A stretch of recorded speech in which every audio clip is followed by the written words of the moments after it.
လစ်ကအမျိုးသမီးတစ်ယောက်ကိုအိမ်ခေါ်လာပြီးသူ့ဖခင်ဝီလီယံနဲ့ဂုဏ်ယူဝင့်ကြွစွာမိတ်ဆက်ပေးခဲ့ပါတယ်။ဒါပေမဲ့ဝီလီယံဟာသူမကိုမြင်လိုက်ရတဲ့ခဏမှာပဲတောင့်တင်းသွားပါတယ်။သူဟာသူ့မျက်လုံးကိုသူတောင်မယုံကြည်နိုင်အောင်ဖြစ်သွားရတယ်။ဘာကိုမှမစင်စားမိဘဲနဲ့အက်တလင်းဆိုတဲ့နာမည်ကိုသူရေရွတ်လိုက်မိပါတယ်။အက်တလင်းနဲ့ထိုအမျိုးသမီးကသူ့မနာမည်ဟာဂျန်နီဖြစ်ကြောင်းသူ့ကိုအေးအေးဆေးဆေးပြန်လည်ပြင်ဆင်ပေးခဲ့ပါတယ်။ဒါတောင်မှဝီလီယံရဲ့မျက်နှာအမူအရာကတော့သူတေချာနေကြောင်းပြသနေစေပါပဲ။သူရှိမှရက်နေတဲ့အမျိုးသမီးဟာလွန်ခဲ့တဲ့နှစ်ပေါင်း50ကသူချစ်ကြိုက်ခဲ့ရတဲ့အမျိုးသမီးနဲ့တထေရတဲ့တူနေလိုပါ။ဒါဟာဘယ်လိုလုပ်ဖြစ်နိုင်ပါလဲ။သူမရဲ့နာမည်ရင်းကအက်တလင်းဘိုးမန်းဖြစ်ပါတယ်။တည်ငြိမ်ပြီးထက်မြက်ကအားစိုက်စရာမလိုပဲကြော်ရှင်လှပသူဖြစ်ပါတယ်။သူမဟာအချိန်မကုန်ဆုံးနိုင်တဲ့ဆွဲဆောင်မှုမျိုးကိုပိုင်ဆိုင်ထားတာပါ။အခုရက်ပိုင်းမှာတော့သူမဟာဂျန်နီဖာလာဆင်ဖြစ်နေထိုင်နေပါတယ်။တကယ်တော့အက်တလင်းဟာ1908ခုနှစ်မှာမွေးဖွားခဲ့တာဖြစ်လို့နှစ်တွေတလျှောက်နာမည်တွေအများကြီးပြောင်းလဲခဲ့ရပါတယ်။သူမငယ်စဉ်ကချုံမောတဲ့အင်ဂျင်နီယာတဦးနဲ့လက်ထပ်ခဲ့ပြီးဖလင်းမင်းလို့အမည်ရတဲ့သမီးလေးတစ်ယောက်မွေးဖွားခဲ့ပါတယ်။သူတို့ရဲ့ပျော်ရွှင်မှုကကြာရှည်မခံခဲ့ပါဘူး။သူမရဲ့ခင်ပွန်းဟာဂိုးတန်းဂိတ်တံတားမှာအလုပ်လုပ်နေရင်မတော်တဆမှုတစ်ခုနဲ့တေဆုံးသွားခဲ့ပါတယ်။နောက်တော့ဆောင်းရာသီညတညမှာပဲကြေကွဲစရာတစ်ခုထပ်မံဖြစ်ပွားခဲ့ပါတယ်။နှင်းတွေကျနေတဲ့လမ်းပေါ်မှာကားမောင်းနေရင်အက်တလင်းဟာသူမရဲ့ကားကိုမထိန်းနိုင်ပဲဖြစ်သွားခဲ့ပါတယ်။သူမဟာတရားဟောင်းတစ်ခုကိုဝင်တိုက်မိပြီးရေခဲနေတဲ့မြစ်ထဲကိုလွင့်စင်ကျသွားခဲ့ပါတယ်။သူမရဲ့ခန္ဓာကိုယ်ပူချိန်ဟာတိတိတတ်တာကျဆင်းပြီးသူမရဲ့နှလုံးခုန်တန်ရပ်တန့်သွားခဲ့ပါတယ်။2 မိနစ်အကြာမှာတော့လျှက်စီးဟာပိုအားတန်း900နဲ့ကားကိုပစ်ချလိုက်ပါတယ်။ထိုလျှက်စစ်စီးဆင်းမှုကသူမရဲ့နှလုံးကိုပြန်လည်ခုန်စေခဲ့ပါတယ်။အပူဓာတ်ကသူမကိုအောက်ဆီဂျင်ပြတ်လတ်မှုကနေပြန်လည်နိုးထလာစေခဲ့ပြီးဆဲအစစ်မှာထူးခြားတဲ့အရာတစ်ခုဖြစ်ပျက်သွားခဲ့ပါတယ်။ထိုအချိန်ကစပြီးအသက်29နှစ်အရွယ်မှာပဲအက်တလင်းဟာအိုမင်းရင်ရုံမှုရပ်တန့်သွားခဲ့ပါတယ်။ထိုညကစပြီးအချိန်တွေဟာရှေ့ကိုဆက်ရွေ့နေပေမဲ့သူမကတော့ပြောင်းလဲမသွားတော့ပါဘူး။ဒါဟာအက်တလင်းရဲ့တက်တန်းတိတ်တဝိုင်ပါပဲ။အက်တလင်းဟာသူမရဲ့အခြေအနေကိုသိပ္ပံနည်းကျရှင်းပြနိုင်ဖို့နှစ်ပေါင်းများစွာသူတေသနာလုပ်ခဲ့ပေမဲ့ဘာမှရှာမတွေ့ခဲ့ပါဘူး။နောက်ဆုံးမှာတော့သူမဟာလက်ရှိအခြေအနေကိုပဲလက်ခံလိုက်ပါတယ်။လူမြင်ကွင်းမှာတော့သူမရဲ့နုပြိုတဲ့ရုပ်ရည်ဟာကျန်းမာတဲ့နေထိုင်မှုပုံစံအစားအသောက်လေ့ကျင့်ခန်းနဲ့အသားအရည်ထိန်းသိမ်းမှုတွေကြောင့်လို့အကြောင်းပြခဲ့ပါတယ်။တန်တရားမဖြစ်စေဖို့ဘာမဆိုလုပ်ခဲ့ပေမဲ့ဒုက္ခကတော့သူမစီကိုလာခဲ့ပါတယ်။ရဲရရှိတယောက်ဟာသူမရဲ့စာရွက်စာတမ်းတွေနဲ့ရုပ်ရည်ကမကိုက်ညီတာကိုသတိထားမိပြီးစစ်ဆေးမေးမြန်းခဲ့ပါတယ်။အာယုံဆိုင်မခံချင်တာကြောင့်သူမဟာပျောက်ကွယ်သွားဖို့ကြိုးစားခဲ့ပါတယ်။ဒါပေမဲ့သူမရဲ့ကြိုးစားမှုကဖက်ဒရယ်အစိုးရရဲ့စိတ်ဝင်စားမှုကိုဖြစ်စေခဲ့ပါတယ်။သူမဟာစုံစမ်းစစ်ဆေးဖို့ဖမ်းဆီးခံခဲ့ရပြီးသူတို့သူမကိုဘာလုပ်မလဲဆိုတာကိုကြောက်ရွံ့ခဲ့ပါတယ်။ကံကောင်းထောက်မှစွာနဲ့အေဂျင့်တွေအာယုံလွဲနေချိန်မှာသူမထွက်ပြေးနိုင်ခဲ့ပါတယ်။နောက်တနေ့မနက်မှာတော့သူမဟာနာကျင်စရာကောင်းတဲ့ဆုံးဖြတ်ချက်တစ်ခုချလိုက်ပါတယ်။သူမဟာဥရောပကိုထွက်ပြေးခဲ့ပြီးဆယ်ကျော်သက်အရွယ်သမီးလေးဖလင်းမင်းကိုထားရစ်ခဲ့ပါတယ်။ဒါဟာဖလင်းမင်းကိုကာကွယ်ဖို့နဲ့ဘာပဲဖြစ်လာလာဘေးကင်းစေဖို့အတွက်တစ်ခုလေးသောနည်းလမ်းဖြစ်ပါတယ်။ထိုနေ့ကစပြီးအက်တလင်းဟာလှည့်လည်သွားလာရင်ဘဝကိုဖျက်ဆီးခဲ့ပါတယ်။10နှစ်တစ်ကြိမ်သူမဟာနာမည်တွေနေရက်လိပ်စာတွေနဲ့ပုံစံတွေကိုပါတန်တရားတွေအရှိမှရှိနေစေဖို့ပြောင်းလဲခဲ့ပါတယ်။2014ခုနှစ်ကိုရောက်တဲ့အခါအက်တလင်းဟာသူမရဲ့ချစ်လှစွာသောခွေးလေးနဲ့အတူတိုက်ခန်းတစ်ခုမှာတိတ်တိတ်ဆိတ်ဆိတ်နေထိုင်နေပါတယ်။ညတညမှာတော့တငယ်ချင်းဟောင်းတစ်ယောက်ကသူမကိုပါတီတစ်ခုဖိတ်ကြားခဲ့ပါတယ်။သူမကတော့အရင်တိုင်းမပြောင်းလဲပဲရှိနေစေပါ။ထိုညဟာသူမရဲ့106နှစ်မြောက်မွေးနေ့ဖြစ်တယ်ဆိုတာကိုအဲ့ဒီမှာရှိတဲ့ဘယ်သူမှမသိကြပါဘူး။ပါတီမှာအက်တလင်းဟာနေရန်မှာချိတ်ထားတဲ့တပ်ပုံတစ်ပုံကြောင့်ခဏတာအာယုံလွင့်သွားခဲ့ပါတယ်။အဲ့ဒါကတော့လွန်ခဲ့တဲ့10စုနှစ်များစွာကထိုနေရာမှာပဲသူမတငယ်ချင်းတွေနဲ့ရိုက်ထားခဲ့တဲ့တပ်ပုံအဟောင်းလေးပါ။အခုသူမပုံစံနဲ့အဲ့ဒီအချိန်ကပုံစံကတော့လုံးဝကိုကွဲပြားနေတာပေါ့။ခဏတာအတွင်းအတိတ်နဲ့ပြစ္ဆုတ်ပံဟာတိတ်တဆိတ်ထပ်တူကျသွားပါတယ်။ပါတီထဲမှာတော့သူမဟာမြန်မြန်ဆန်ဆန်ပဲအာယုံဆိုင်မှုရဲ့ဗဟိုချက်ဖြစ်လာခဲ့ပါတယ်။အမျိုးသားအချို့ကသူမကိုအထင်ကြီးအောင်စူးစမ်းကြပေမဲ့ရာစုနှစ်တစ်ခုထက်မကနေထိုင်လာခဲ့သူအတွက်တော့သူတို့ရဲ့ဆွဲဆောင်မှုတွေကကြိုတင်ခံမှန်းလို့ရပြီးညှင်းငွေ့စရာကောင်းနေပါတယ်။သူမရဲ့ထက်မြက်မှုနဲ့နက်နဲမှုတွေကြောင့်သူတို့ကိုမတိမတာတင်ငယ်သွားစေခဲ့ပါတယ်။106နှစ်တာဘဝသက်တမ်းမှာသူမကိုအံ့ဩစေနိုင်တဲ့အရာကအနည်းငယ်ပဲရှိတော့တာကိုအဲ့ဒီနောက်မှာတော့လူတွေကြားထဲကအမျိုးသားတစ်ယောက်ကထင်ထင်ရှားရှားပေါ်ထွက်လာပါတယ်။သူဟာတဘာဝကျတဲ့ဆွဲဆောင်မှုမျိုးရှိပါတယ်။သူတို့မျက်လုံးချင်းစုံသွားတဲ့စက္ကန့်အနည်းငယ်အတွင်းမှာတစ်ခုခုပြောင်းလဲသွားပါတယ်။ဒါပေမဲ့တစ်ခုခုမဖြစ်ခင်မှာပဲအမျိုးသမီးတစ်ယောက်ရောက်လာပြီးသူ့ကိုဖတ်လိုက်ပါတယ်။အက်တလင်းဟာစိတ်ပြတ်သွားတဲ့အမူအရာကိုဖုံးကွယ်မထားနိုင်ခဲ့ပါဘူး။သူမထွက်သွားဖို့ဆုံးဖြတ်လိုက်တဲ့အခါထိုအမျိုးသားကဓလေကားအထိနောက်ကလိုက်လာခဲ့ပါတယ်။သူ့နာမည်ကအလစ်ပါသူဟာတည်ငြိမ်ပြီးယုံကြည်မှုရှိပုံရပေမဲ့သူမကိုချင်းကပ်ပုံကတော့လန်းဆန်းပြီးရိုးသားမှုရှိနေပါတယ်။ထိုညနေခင်းမှာပထမဆုံးအကြိမ်ဖြစ်အက်တလင်းပြုံးလိုက်မိပါတယ်။အခုချိန်မှာတော့သူမဟာသူမရဲ့နောက်ဆုံးအမည်ဖြစ်တဲ့ဂျန်နီအဖြစ်မိတ်ဆက်ခဲ့ပါတယ်။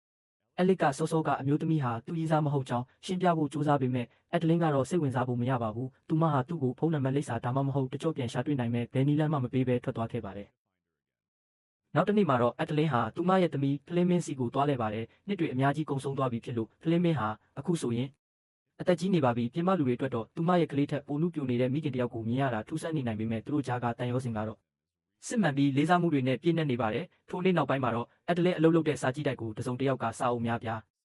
လာလူပါတယ်။လူတန်းသူဟာအလစ်ဖြစ်နေပါတယ်။ဒါဟာသူမနဲ့နီးစပ်ဖို့သူ့ရဲ့နီးလန်းတစ်ခုဆိုတာထင်ရှားနေပါတယ်။ဒါဟာသူတို့ရဲ့ဒုတိယအကြိမ်တွေ့ဆုံမှုဖြစ်ပေမဲ့အက်တလင်းကတော့အလန့်ဝေးနေစေပါ။ အက်လစ်ကသူမတစ်ခါမှမရောက်ဖူးသေးတဲ့နေရာတစ်ခုကိုခေါ်သွားမယ်လို့ကတိပေးခဲ့ရင်တော့သူမကစိတ်ဝင်စားမှုတိတ်မရှိပါဘူးနောက်ဆုံးမှာတော့သူမညင်းမယ်ဆိုရင်လှူဒန်းမှုတွေကိုပြန်ရုပ်သိမ်းမယ်လို့သူကချင်းချောက်လိုက်ပါတယ်စာကြည့်တဲ့အတွက်ကြောင့်သူမဟာသူနဲ့လိုက်သွားဖို့ဝင်လေးစွာနဲ့သဘောတူလိုက်ပါတယ်အက်တလင်းအန်အော်သွားရတာကတော့အက်လစ်ဟာသူမကိုအသည့်အစမ်းတစ်ခုကိုတကယ်ပြသနိုင်ခဲ့တာပါပဲသူဟာဆန်ဖရန်စစ္စကိုမြို့လေခေါင်ရဲ့အောက်မှာဝက်ထားတဲ့ရွှေတွင်းဟောင်းဥမင်တစ်ခုစီခေါ်သွားခဲ့ပါတယ်ရာစုနှစ်တစ်ခုကျော်နေထိုင်လာခဲ့ပြီးနောက်မှာတော့ဒါဟာသူမတစ်ခါမှမရောက်ဖူးတဲ့နေရာတစ်ခုဖြစ်နေပါတယ်ထိုထူးခြားတဲ့အတွေ့အကြုံကသူမရဲ့ခုခံမှုတွေကိုဖြည်းဖြည်းချင်းရောကြစေပြီးသူမဟာသူ့အပေါ်စိတ်ဖွင့်လာခဲ့ပါတယ်ညအဆုံးမှာတော့အက်တလင်းကသူမမျိုးကနေမကြခင်ထွက်ခွာတော့မယ်အကြောင်းပြောခဲ့ပါတယ်။အက်လစ်ကတော့ပိုင်ဆိုးပိုင်နေတုတ်ပြန်မဲ့အစားတီတီငြိမ်ငြိမ်ပဲနေခဲ့ပါတယ်။သူကနောက်ပြောင်တဲ့ကမ်းလှမ်းမှုတစ်ခုလုပ်ခဲ့ပါတယ်။အကယ်၍သူမကသူ့ရဲ့ပြက်လုံးကိုရင်မိရင်သူမဟာသူ့ကိုနောက်တစ်ကြိမ်ထပ်တွေ့ဖို့သဘောတူရမယ်ဆိုတာပါပဲ။သူမနောက်ဆုံးမှာရင်မိသွားတဲ့အခါသူမဟာနောက်ထပ်ချင်းဆုံမှုတစ်ခုကိုလက်ခံလိုက်ပြီဆိုတာသိလိုက်ရပါတယ်။နောက်တစ်နေ့ညနေမှာတော့သူတို့ဟာအက်လစ်ရဲ့အိမ်မှာထပ်တွေ့ကြပါတယ်။ပတ်ဝန်းကျင်ကနှွေးထွေးပြီးရင်းနှီးမှုရှိနေပါတယ်။သူဟာညစာကိုကိုယ်တိုင်ပြင်ဆင်ခဲ့ပြီးဝိုင်တောက်ရင်းနဲ့ကျဲတွေကိုလေ့လာတဲ့နက္ခတ်ဗေဒပညာရှင်သူ့ဖခင်အကြောင်းပါဝင်အကြောင်းအရာများစွာကိုပြောပြခဲ့ပါတယ်။သူတို့စကားပြောနေစဉ်မှာထက်မြက်လာတဲ့အက်လစ်တောင်မှအက်တလင်းရဲ့နည်းနည်းမှုနဲ့ရှင်လိုက်ရင်တာမန်လူတစ်ယောက်လိုဖြစ်နေပါတယ်။သူမပြင်သစ်လိုရေးထားတဲ့စာအုပ်တစ်အုပ်ဖတ်နေတာကိုမြင်လိုက်ရတဲ့ပထမဆုံးအကြိမ်မှာတင်သူမကိုသတိထားမိခဲ့တာလို့ဝန်ခံခဲ့ပါတယ်။အဲ့ဒီအချိန်ကသူ့အပေါ်ဆွဲလန်းမှုအကြီးအကျယ်ဖြစ်စေခဲ့တာပါ။အက်တလင်းကတော့ဒါဟာအခြေခံဘာသာစကားတင်စာအုပ်တစ်အုပ်မျှတာဖြစ်ကြောင်းပြောပြီးရှော့ချပစ်ဖို့ကြိုးစားခဲ့ပါတယ်။ညအချိန်တွေကုန်ဆုံးလာတာနဲ့အမျှသူတို့ရဲ့စကားဝိုင်းဟာတဘာဝကြကြစီးဆင်းလာပြီးနောက်ဆုံးမှာသူတို့အတူညအိတ်ခဲ့ကြပါတယ်။နောက်တစ်နေ့မနက်မှာတော့အက်တလင်းဟာအလုပ်သွားစရာရှိတယ်လို့ပြောပြီးစောစောထွက်သွားခဲ့ပါတယ်။ထိုနေ့မှာပဲအက်လစ်ဟာပေါ်တူဂီစကားပြောတဲ့ဖောက်တဲ့တယောက်နဲ့စီးပွားရေးအရာညှိနှိုင်းဖို့အခက်တွေ့နေပါတယ်။ဘယ်ကနေရောက်လာမှန်းမသိပဲအက်တလင်းကကြားဝင်ပြီးထိုဘာသာစကားကိုကျွမ်းကျင်စွာပြောဆိုပေးကအားလုံးကိုအဆင်ပြေအောင်ကူညီပေးခဲ့ပါတယ်။ဖုန်းပြောပြီးတာနဲ့သူမဟာဖုန်းကိုပြန်ပေးပြီးသူမေးခွန်းတွေမမေးနိုင်ခင်မှာပဲထွက်သွားခဲ့ပါတယ်။ထိုအချိန်လေးကအက်လစ်ရဲ့စူးစမ်းလိုစိတ်ကိုပိုမိုနှဆိုင်စေခဲ့ပြီးသူမအပေါ်စိတ်ဝင်စားမှုကလည်းပိုတိုးလာခဲ့ပါတယ်။အက်တလင်းအိမ်ပြန်ရောက်တဲ့အခါသူမရဲ့ချစ်လှစွာသောခွေးလေးဟာပြင်းထန်စွာဖျားနာနေတာကိုတွေ့ရပါတယ်။တိရစ္ဆာန်ဆရာဝန်ကထိုခွေးဟာကြောက်ကပ်ပျက်စီးနေပြီးခန္ဓာကိုယ်ထဲကအဆိပ်တောက်တွေကိုမစစ်ထုတ်နိုင်တော့ကြောင်းရှင်းပြပါတယ်။သူမရဲ့အဖို့ကိုဆုံးရှုံးရတာဟာစိတ်ပိုင်းဆိုင်ရာနာကျင်မှုကိုနက်နက်ရှိုင်းရှိုင်းဖြစ်စေပါတယ်။ဆုံးရှုံးမှုများစွာကိုကြုံတွေ့ခဲ့ရဘူးသူတယောက်အတွက်ဒီနာကျင်မှုဟာနာကျင်စွာနဲ့ရင်းနှီးနေပါတယ်။မကြခင်မှာပဲအက်လစ်ဟာသူမရဲ့တိုက်ခန်းအနီးကိုပန်းတွေနဲ့ရောက်လာပါတယ်။အက်တလင်းဟာနှစ်သိမ့်မှုရမယ့်အစား PR တွေခံစားလိုက်ရပါတယ်။သူမအတွက်တော့သူဟာသူမနောက်ကိုနီးကပ်လွန်အောင်လိုက်နေတယ်လို့ခံစားလာရပါတယ်။တန်ရောစင်ဖြစ်မှာကိုကြောက်ရွံ့တဲ့စိတ်ကထပ်မံပေါ်ပေါက်လာပြီးသူမဟာသူ့စီကနေဝေးရာကိုထွက်သွားဖို့ဆုံးဖြတ်လိုက်ပါတယ်။သူမဟာသမီးဖြစ်သူဖလင်းမင်းစီကိုတွားလေတဲ့အခါဖလင်းမင်းကအက်တလင်းရဲ့အခြေရေးကိုအသာအရာမေးမြန်းခဲ့ပါတယ်။ဖလင်းမင်းကသူမရဲ့မိခင်ကိုတာမန်လူတစ်ယောက်လိုနေထိုင်စေခြင်းပြီးအမြဲတမ်းထွက်ပြေးမနေပဲတစုံတစ်ယောက်ကိုချစ်စေခြင်းပါတယ်။သူမရဲ့လျှို့ဝှက်ချက်တွေကိုလိုက်လံရှာဖွေခဲ့တဲ့သူတွေဟာလွန်ခဲ့တဲ့အချိန်ကတည်းကမရှိတော့ပါဘူး။ထာဝရဖုံးကွယ်ထားဖို့မလိုအပ်တော့ပါဘူး။နောက်ဆုံးမှာတော့အက်တလင်းကလူတစ်ယောက်နဲ့တွေ့ခဲ့ကြောင်းဝန်ခံလိုက်ပါတယ်။သူမအက်လစ်အပေါ်ဘလို့ဆက်ဆံခဲ့တယ်ဆိုတာကိုကြားတဲ့အခါဖလင်းမင်းဟာစိတ်ဆိုးသွားပါတယ်။ဒါဟာရက်ဆက်လွန်းတယ်လို့သူမမြင်ပါတယ်သမီးဖြစ်သူအတွက်ကြောင့်ပဲအက်တလင်းဟာနောက်ဆုံးမှာအက်လစ်ကိုတောင်းပန်ဖို့နဲ့ပြန်တွေ့ဖို့သဘောတူလိုက်ပါတယ်။နောက်တစ်နေ့ညမှာတော့သူမဟာသူ့စီကိုတောင်းပန်စကားနဲ့အတူရောက်လာခဲ့ပါတယ်။အက်လစ်ကတော့သူ့ရဲ့ခံစားချက်တွေကဘလောက်အထိနှဆိုင်နေဆိုတာကိုထင်ဟပ်စေတယ်လို့အရင်ကထပ်ပိုပြီးစိတ်လှုပ်ရှားနေပုံရပါတယ်။ဒီတစ်ခါမှာတော့အက်တလင်းဟာအက်လစ်ရဲ့အရင်ကနီးပြူဟာကိုပြန်သုံးခဲ့ပါတယ်။သူမကသူတစ်ခါမှမရောက်ဖူးသေးတဲ့နေရာတစ်ခုကိုခေါ်သွားမယ်လို့ကတိပေးခဲ့ပါတယ်။သူလက်ခံလိုက်ပါတယ်ထိုနေရာဟာပထမတော့တာမန်ပြတိုက်တစ်ခုလိုသူထင်ခဲ့ပေမဲ့တင်ဆက်မှုစတင်လိုက်တာနဲ့အငွေ့သက်တွေကပြောင်းလဲသွားပါတယ်။ဒီတစ်ခါမှာတော့အက်တလင်းဟာသူမရဲ့စိတ်ကိုအရင်ကထပ်ပိုပြီးဖွင့်ပြခဲ့ပါတယ်။တိုက်ဆိုင်ဆိုင်ပဲထိုအပတ်ဟာအက်လစ်ရဲ့မိဘတွေရဲ့အနှစ်40မြောက်မင်္ဂလာနှစ်ပတ်လည်ဖြစ်နေပြီးအက်လစ်ကအက်တလင်းကိုဂုဏ်ပြုပွဲမှာပါဝင်ဖို့ဖိတ်ကြားခဲ့ပါတယ်။သူတို့အက်လစ်ရဲ့မိသားစုအိမ်ကိုရောက်တဲ့အခါရွေးထွေးစွာကြိုဆိုခြင်းခံရပါတယ်။ဒါပေမဲ့အက်လစ်ရဲ့ဖခင်ဝင်လာတဲ့ခဏမှာပဲအငွေ့သက်တွေပြောင်းလဲသွားပါတယ်။အက်လစ်ကသူမကိုဂျန်နီလို့မိတ်ဆက်ပေးလိုက်တဲ့အချိန်မှာပဲဝီလီယံကအက်တလင်းဆိုတဲ့နာမည်ကိုရုတ်တရက်ခေါ်လိုက်ပါတယ်။စက္ကန့်အနည်းငယ်လောက်သူတို့ကြားမှာတိတ်ဆိတ်ငြိမ်သက်မှုတွေရှိနေခဲ့ပါတယ်။တင်းမာမှုကိုလျှော့ပါစေဖို့အတွက်အက်တလင်းဆိုတာသူမရဲ့မိခင်နာမည်ဖြစ်ကြောင်းရှင်းပြခဲ့ပါတယ်။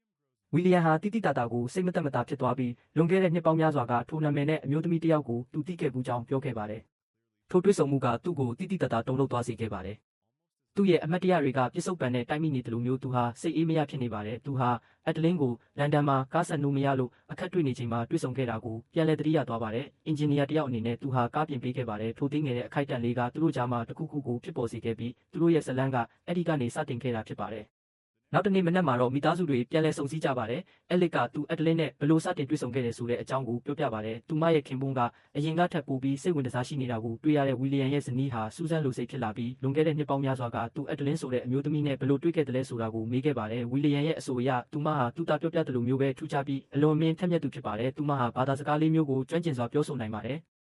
အဲ့ဒါထက်ပိုတာကတော့သူမဟာစကလုံးတိုင်းကိုဘဝတစ်လျှောက်လုံးကအတွေ့အကြုံတွေကနေလာတယ်လို့မျိုးတိတ်ဆိတ်တဲ့ဉာဏ်ပညာတွေနဲ့ဖော်ပြလေးရှိပါတယ်။ဒါပေမဲ့ဝီလီယံကအတိတ်ကိုပြန်ပြောပြနေရင်သူ့ရဲ့စကလုံးတွေကသူ့ဇနီးကိုမရည်ရွယ်ပဲနာကျင်စေခဲ့ပါတယ်။သူမကသူ့ထိုအတိတ်ကအကြောင်းကိုပြောပြတဲ့ပုံစံကြောင့်မနာလိုဖြစ်မိကြောင်းဝန်ခံခဲ့ပါတယ်။ကံကောင်းထောက်မစွာပဲဝီလီယံကဒါကိုချက်ချင်းသိမြင်သွားပြီးသူမကိုအตาအရာနှစ်သိမ့်ကတောင်းပန်ပြီးပွေးဖက်လိုက်တာကြောင့်အခန်းထဲမှာနှွေးထွေးမှုတွေပြန်လည်ရရှိသွားပါတယ်။ထိုညနေခင်းမှာတော့မိသားစုတွေဟာရိုးရာညံစမ်းကိန်းတစ်ခုကိုကစားကြပါတယ်။ဝီလီယံဟာသူ့ရဲ့များပြားလာတဲ့ဗဟုသုတတွေကြောင့်ဘယ်သူမှမနိုင်နိုင်တဲ့သူဖြစ်ပါတယ်။မိကုန်းတွေကလည်းခံမရခက်ပြီးလုံးဝမလွယ်ကူပါဘူး။ဒါပေမဲ့ဒါတွေအားလုံးဟာအက်ဒလင်းအတွက်တော့မခက်ခဲပါဘူး။သူမဟာအားစိုက်စရာမလိုပဲဖြေဆိုနိုင်ခဲ့ပြီးသူမကိုတခြားသူတွေနဲ့မတူတဲ့အဆင့်တစ်ခုမှရှိနေစေခဲ့ပါတယ်။အဲလစ်ရဲ့မိသားစုဝင်တွေဟာသူမရဲ့နည်းနည်းမှုနဲ့ထက်မြက်မှုတွေကြောင့်အံ့ဩတကြီးကြည့်နေခဲ့ကြပါတယ်။နောက်တနေ့ညမှာတော့အဲလစ်အလုပ်ရှုပ်နေစဉ်မှာအက်ဒလင်းဟာတယောက်တည်းအပြင်ထွက်ပြီးပန်းခြံထဲကိုလမ်းလျှောက်သွားခဲ့ပါတယ်။အဲ့ဒီမှာဝီလီယံကကျယ်ရီကိုတိတ်တဆိတ်ကြည့်နေတာကိုတွေ့ရပါတယ်။သူတို့ဟာနက်ခတ်ဗေဒအကြောင်းစကားပြောဖြစ်ကြပြီးနောက်ဆုံးမှာအက်ဒလင်းကဘာကြောင့်သူ့ရဲ့ကျယ်စင်စီမံကိန်းတစ်ခုကိုသူမရဲ့မိခင်နာမည်ပေးထားတာလဲလို့မေးခဲ့ပါတယ်။ဝီလီယံကထိုစီမံကိန်းဟာလွန်ခဲ့တဲ့နှစ်ပေါင်းများစွာကမအောင်မြင်ခဲ့တဲ့အချစ်ဇလန်းတစ်ခုကိုကိုစားပြုကြောင်းဖွင့်ဟခဲ့ပါတယ်။သူဟာအက်ဒလင်းကိုလက်ထပ်ခွင့်တောင်းဖို့စီစဉ်ခဲ့ပါတယ်။သူဟာသူမကိုဘဝတစ်ခုလုံးအတူဖြတ်တန်းဖို့တောင်းဆိုဖို့လက်စွပ်တကွင်းတောင်ယူဆောင်လာခဲ့ပေမဲ့သူမကတော့ဘာအကြောင်းပြချက်မှမရှိပဲပျောက်ကွယ်သွားခဲ့ပါတယ်။သူထွက်သွားဖို့ပြင်လိုက်ချိန်မှာပဲအက်ဒလင်းကသူမကိုယ်တိုင်ကြောင်းကိုပြောနေတာဖြစ်ပေမဲ့သူမရဲ့မိခင်ကလည်းရှင့်ကိုချစ်ခဲ့ပူပါတယ်လို့တိတ်တဆိတ်ပြောလိုက်ပါတယ်။နောက်ပိုင်းမှာတော့အခန်းထဲပြန်ရောက်တဲ့အခါအဲလစ်ကအက်ဒလင်းပေါ်ထားရှိတဲ့သူ့ရဲ့ခံစားချက်တွေကိုဖွင့်ပြောခဲ့ပါတယ်။ဒါပေမဲ့ဒီတစ်ခါမှာတော့အက်ဒလင်းဟာအလန့်ဝေးနေတယ်လို့ပါပဲသူမကထိုစကားတွေကိုနားထောင်ဖို့အဆင်မတင်သေးဘူးလို့ပြောခဲ့ပါတယ်။နောက်တစ်နေ့မှာတော့အရာအလုံးပုံမှန်တိုင်းဖြစ်နေပုံရပါတယ်။အက်ဒလင်းနဲ့အဲလစ်တို့အတူတူအချိန်ကုန်ဆုံးခဲ့ကြပြီးဘာမှထူးခြားတာမရှိပါဘူး။ဒါပေမဲ့ဝီလီယံကသူမရဲ့ဘဲဘက်လက်ကအမာရွတ်ကိုသတိထားမိလိုက်တဲ့အခါမှာတော့သူငြိမ်သက်သွားပါတယ်တခုခုကသူ့ကိုစိတ်မသက်မသာဖြစ်စေပါတယ်။သူဟာပစ္စည်းတူလောင်ခန်းထဲကိုအပြေးသွားပြီးအတုံးဆောင်ဟောင်းတွေကိုလိုက်ရှာပါတယ်။တောထဲမှာမတော်တဆဖြစ်ပြီးအက်ဒလင်းရဲ့လက်ကိုသူကိုယ်တိုင်ချုပ်ပေးခဲ့တဲ့အမတ်တရတွေကပြန်လည်စီးဝင်လာပါတယ်။သူရှာတွေ့လိုက်တဲ့ဓာတ်ပုံတစ်ပုံကသူတန်တရားဖြစ်နေတဲ့အရာကိုအတည်ပြုပေးလိုက်ပါတယ်။ဝီလီယံဟာတွန်းဆုတ်မနေပဲအက်ဒလင်းရဲ့နောက်ကိုကားမောင်းလိုက်သွားခဲ့ပါတယ်။သူမကိုရင်ဆိုင်ပြီးအမှန်တိုင်းပြောဖို့တောင်းဆိုပါတယ်။ထိုမာရွတ်ကလိမ်လို့မရဘူးလို့သူအခိုင်အမာပြောခဲ့ပါတယ်။